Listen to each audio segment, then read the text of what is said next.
আধার card হোল্ডারদের অসাবধানতা এখন বড় সমস্যার কারণ হয়ে দাঁড়াচ্ছে। ৫ থেকে ৭ বছর বয়স পূর্ণ হওয়ার পর বাধ্যতামূলক বায়োমেট্রিক আপডেট না করানোর কারণে বহু শিশুর আধার কার্ড বাতিল হয়ে যাচ্ছে। প্রতি মাসে ১০০রও বেশি এমন ঘটনা সামনে আসছে, যেখানে আধার প্রমাণীকরণ বন্ধ হয়ে যাওয়ায় অভিভাবকদের বিভিন্ন সরকারি এবং শিক্ষামূলক পরিষেবা পেতে সমস্যার সম্মুখীন হতে হচ্ছে। ইউআইডিএআই এর নিয়ম অনুযায়ী ৫ বছর এবং ১৫ বছর বয়সে পৌঁছানোর পর শিশুদের আধারে বায়োমেট্রিক তথ্য আপডেট করা বাধ্যতামূলক।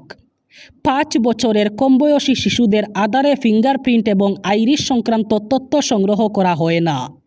তাই শিশু ৫ বছর পূর্ণ করলেই প্রথমে বাধ্যতামূলক বায়োমেট্রিক আপডেট করাতে হয়।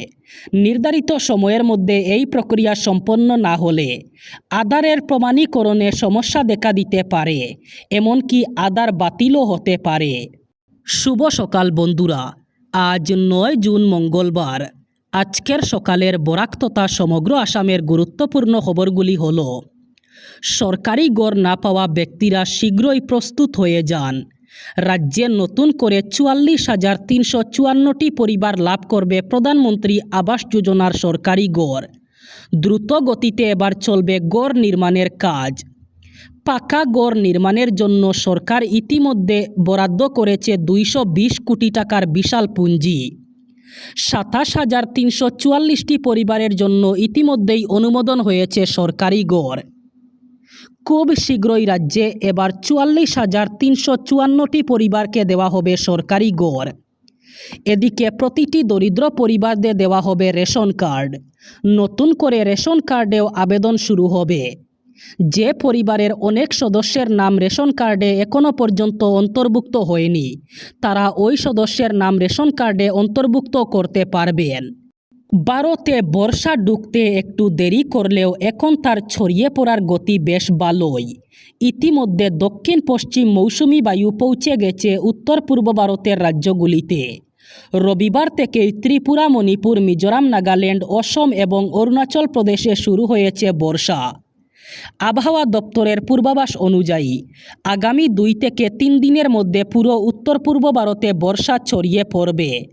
বর্ষা প্রবেশের সঙ্গে সঙ্গেই ভালো বৃষ্টিও শুরু হয়েছে উত্তর পূর্ব ভারতের একটি বড় অংশে। উত্তর পূর্ব ভারতের রাজ্যগুলির অনেকটাই কৃষি নির্ভর, যা চেয়ে থাকে ভালো বর্ষার দিকে। ভালো বৃষ্টি হলে কৃষিভিত্তিক উত্তর পূর্বের রাজ্যগুলিতে চাষাবাদ ভালো হয়, যা সেখানকার মানুষের মুখে হাসি ফুটায়।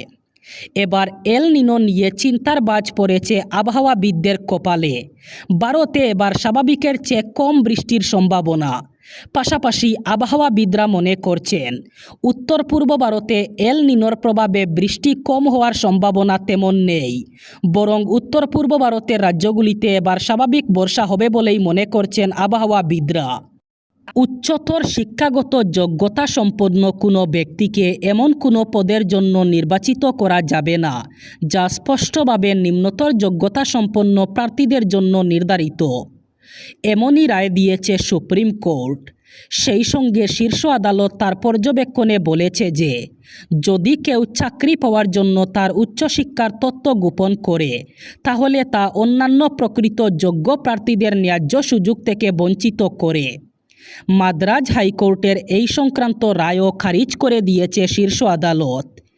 একটি ব্যাংকে ১০ম শ্রেণীর শিক্ষাগত যোগ্যতার জন্য নির্ধারিত পদে শিক্ষাগত সুপ্রিম কোর্ট যোগ্যতা গোপন করে এক স্নাতক ব্যক্তির আবেদন খারিজ করে সুপ্রিম কোর্ট তার রায়ে বলেছে, এটি অন্যায় ছিল এবং নির্বাচন প্রক্রিয়ার নিরপেক্ষতাকে প্রভাবিত করেছে।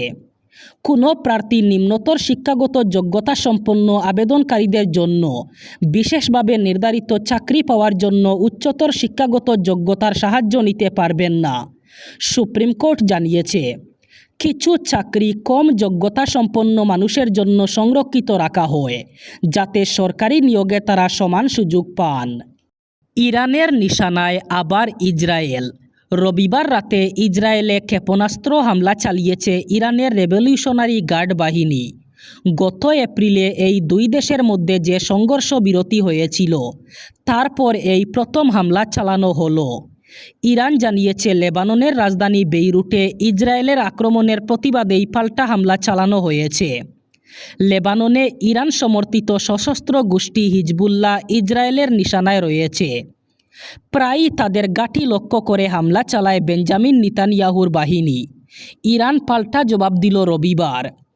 ইরানের ক্ষেপণাস্ত্র অবশ্য ইসরায়েলকে আঘাত করেনি, আকাশেই তা প্রতিহত করা হয়েছে। তেহরানের দাবি, ইসরায়েলের নাজারেতের কাছে রামাত রেবিড বায়ুসেনা ঘাঁটি নিশানা করে ক্ষেপণাস্ত্র ছুড়েছে তারা।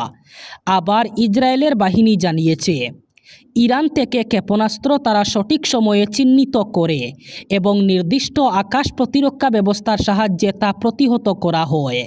কেন্দ্রীয় সরকার দেশের 244টি সংবেদনশীল জেলায় অত্যাধুনিক এয়ার রেড ওয়ার্নিং সিস্টেম স্থাপন করতে চলেছে এবং এই পুরো প্রকল্পের নেতৃত্ব দেওয়ার জন্য ভারতীয় বিমান বাহিনীর অভিজ্ঞ বিশেষজ্ঞদের নিয়োগ প্রক্রিয়া শুরু করেছে।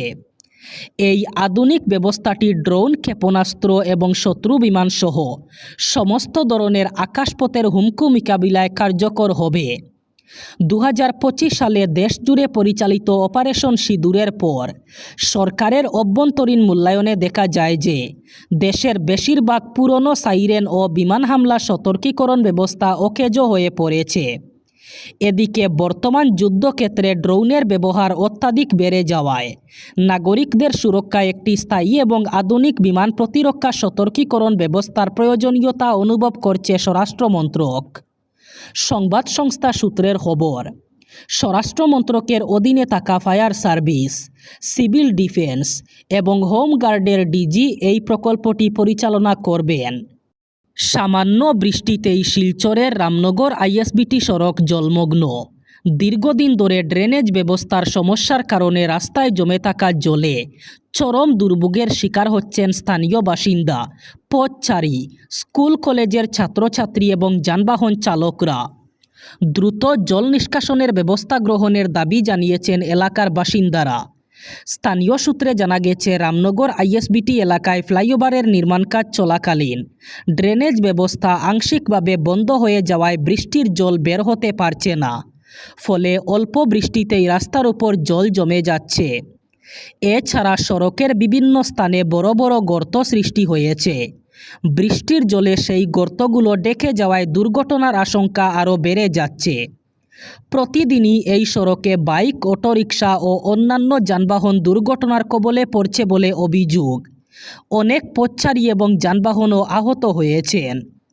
জলাবদ্ধতার কারণে দিনরাত জীবনের ঝুঁকি নিয়ে যাতায়াত করতে বাধ্য হচ্ছেন সাধারণ মানুষ।